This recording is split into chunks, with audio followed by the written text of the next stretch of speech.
अक्टूबर की साजिश। संविधान मार्च से पहले कौन चाहता है कविता भील को खत्म करना? अगर कविता भील 2 अक्टूबर तक जिंदा रही तो देश बदल जाएगा, लेकिन अगर नहीं रही तो 28 सितंबर 2025, राजधानी दिल्ली। संविधान मार्च से ठीक 4 दिन पहले सड़कों पर सन्नाटा था, लेकिन सोशल मीडिया पर भूचाल आया हुआ था। हजारों लोग नागपुर जाने की तैयारी में थे, अंबेडकर स्मारक की ओर, जहां 2 अक्टूबर को संविधान यात्रा का समापन होना था। लेकिन उसी समय एक गुप्त मीटिंग दिल्ली के कनॉट प्लेस के एक होटल के अंधेरे कॉन्फ्रेंस हॉल में चल रही थी। इस लड़की को रोको, किसी भी कीमत पर 2 अक्टूबर से पहले खत्म करो। वो लड़की कोई और नहीं, कविता भील थी, वही दलित युवती जिसने मंच पर कहा था, अब संविधान सिर्फ किताब नहीं, हथियार बनेगा। लेकिन अब सवाल यह नहीं था कि कविता क्या कहेगी, सवाल यह था, क्या वो 2 अक्टूबर तक जिंदा बचेगी? दिल्ली, 19 सितंबर की सुबह। कविता के सहयोगी रवि, शबाना और आनंद एक फ्लैट के ड्राइंग रूम में गोल घेरे में बैठे थे। टेबल पर 3 मोबाइल रखे थे। तीनों के पास अलग अलग स्रोतों से खतरे की जानकारी आ चुकी थी। कविता को अब दिल्ली से निकालना होगा, यहाँ कोई भरोसेमंद नहीं बचा। पुलिस भी दोहरी चाल चल रही है। शबाना, लेकिन अगर हम छिपते हैं तो विरोधी यही कहेंगे कि कविता डर गई। नहीं, हम पीछे नहीं हट सकते। आनंद, हम छिप नहीं रहे, हम रणनीति बना रहे हैं। हमें कविता को नागपुर तक पहुंचाना है, जिंदा और सुरक्षित। उधर दिल्ली पुलिस के कुछ अधिकारियों को मंत्रियों से निर्देश मिल चुके थे, कविता की गतिविधियों पर नजर रखो, लेकिन ध्यान रहे मीडिया को भनक न लगे। लेकिन पुलिस की एक अफसर, इंस्पेक्टर सरिता यादव, अंदर ही अंदर बगावत के मूड में थी। उसे मालूम था कि सरकार के कुछ लोग कविता को निशाना बना रहे हैं। सरिता, मैंने पुलिस की वर्दी संविधान की रक्षा के लिए पहनी है, न कि किसी निर्दोष आवाज को कुचलने के लिए। इधर नागपुर में संविधान मार्च के लिए अंबेडकर स्मारक पर भव्य मंच बन रहा था, लेकिन वहां एक अजीब हलचल थी। 2 नकाबपोश आदमी लगातार घूमते देखे गए। नकाबपोश, तैयारी कर लो, लड़की को यहां पहुंचने ही नहीं देना है, और अगर पहुंच गई तो मंच पर ही खेल खत्म कर देंगे। नकाबपोश, डू, हमें सिर्फ इशारा चाहिए, फिर देखो। 30 सितंबर की रात कविता को एक गुप्त रास्ते से दिल्ली से बाहर निकाला गया। उसकी गाड़ी का पीछा ना हो, इसके लिए 3 फर्जी कारें अलग अलग दिशाओं में भेजी गईं।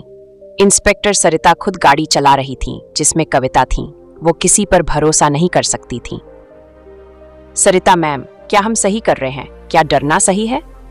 ये डर नहीं है कविता, ये रणनीति है।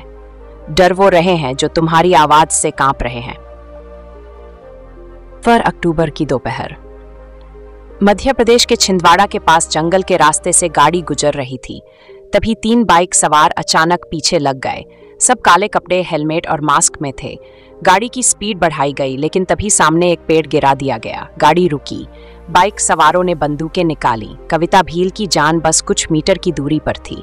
लेकिन तभी एक चमत्कार हुआ। गोलियों की आवाज से पहले एक बुलेट गाड़ी आई और एक हाथ में संविधान पकड़े एक अजनबी ने गोलियां चला दी।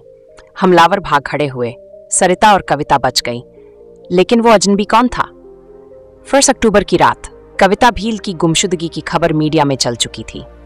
एबीपी न्यूज से लेकर बीबीसी हिंदी तक हर जगह एक ही सवाल, कविता भील कहाँ है? बीबीसी रिपोर्टर, सरकार के पास कोई जवाब नहीं, लेकिन जनता जानना चाहती है, क्या संविधान की बेटी अब सुरक्षित है? 3 अक्टूबर की सुबह नागपुर के बाहरी इलाके में एक पुरानी कोठी में कविता और उसकी टीम पहुंची। यूएन के प्रतिनिधियों को भी अब सूचना मिल चुकी थी।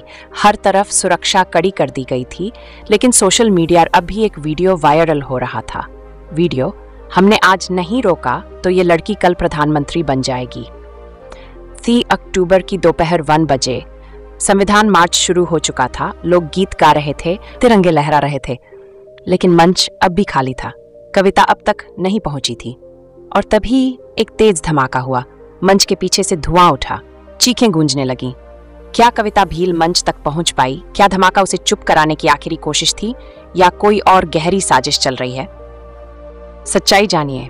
2 अक्टूबर 2022 की सुबह दिल्ली धुंध में लिपटी थी, लेकिन लोगों की आंखों में उम्मीद का सूरज चमक रहा था। राजघाट से लेकर संसद मार्ग तक हजारों लोग तिरंगे, नीले झंडे और अंबेडकर की तस्वीरों के साथ खड़े थे। कविता भील जिंदाबाद, संविधान बचाओ, देश बचाओ, जय भीम। हर गली, हर पोस्टर, हर दिल में एक ही नाम, कविता भील।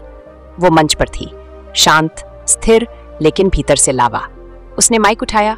मैं संसद नहीं आई किसी से भीख मांगने, मैं आई हूं बताने कि संविधान अब सिर्फ किताब नहीं, हथियार है। भीड़ दहाड़ उठी, कैमरे चल पड़े और कविता भील एक इतिहास बन चुकी थी। दिन भर रैली चलती रही। झारखंड, महाराष्ट्र, यूपी, बिहार, तमिलनाडु, हर राज्य से लोग आए थे। बीबीसी, एनडीटीवी, द वायर, अल जजीरा सब लाइव टेलीकास्ट कर रहे थे। एक बुजुर्ग दलित महिला मंच के नीचे खड़ी थी, हाथ में बाबा साहेब की तस्वीर लिए बोली, आज पहली बार लग रहा है कि हमारा खून भी देश के रंग में गिना जा रहा है। वहीं एक बच्चा पोस्टर उठाए खड़ा था, मुझे भी कविता दीदी जैसा बनना है। गृह मंत्रालय की बैठक चल रही थी। एक अधिकारी बोला, अगर कविता का असर यूं ही बढ़ता गया तो अगला चुनाव हमारे हाथ से जा सकता है। अब हमला नहीं, अब साजिश होनी चाहिए, उसे जनता की नजरों से हटाओ। लेकिन उसी समय एक वरिष्ठ अधिकारी बोल उठा, संभल जाइए साहब, जनता अब सिर्फ देखती नहीं, जवाब देती है। शाम के 6 बजे जैसे ही कविता की टीम होटल लौटी, एक कॉल आया। फोन उठाने वाले साथी के चेहरे का रंग उड़ गया। दीदी, आपको एक खबर सुननी है। बुंदेलखंड के एक गांव में एक दलित लड़की को जिंदा जला दिया गया और जलाने वालों ने वीडियो में कहा, अब कविता क्या करेगी? सब सन्न। कविता ने फोन मांगा, वीडियो देखा, चुप रही। टीम में हलचल, सवाल उठने लगे। दीदी, क्या अब हमें वहां जाना चाहिए? यह सीधा हमला है आपके आंदोलन पर, यह आपको उकसाया जा रहा है। कविता सिर्फ एक लाइन बोली, वो आग अब यहां तक आ गई है। रात के 9 बजे सोशल मीडिया पर नया ट्रेंड शुरू हो चुका था। मीडिया वाले पूछने लगे, क्या कविता अब बुंदेलखंड जाएंगी? क्या संविधान मार्च के तुरंत बाद ये नया संघर्ष शुरू होगा? क्या ये बहुजन आंदोलन अब पूरे देश में फैल जाएगा? लेकिन कविता चुप थी। वो बालकनी में खड़ी थी, दिल्ली की सड़कों की तरफ देख रही थी। अचानक दूर से एक आवाज आई, कविता दीदी, हम आपके साथ हैं। अब कोई भी जलेगा नहीं, हम संविधान की दीवार बनेंगे।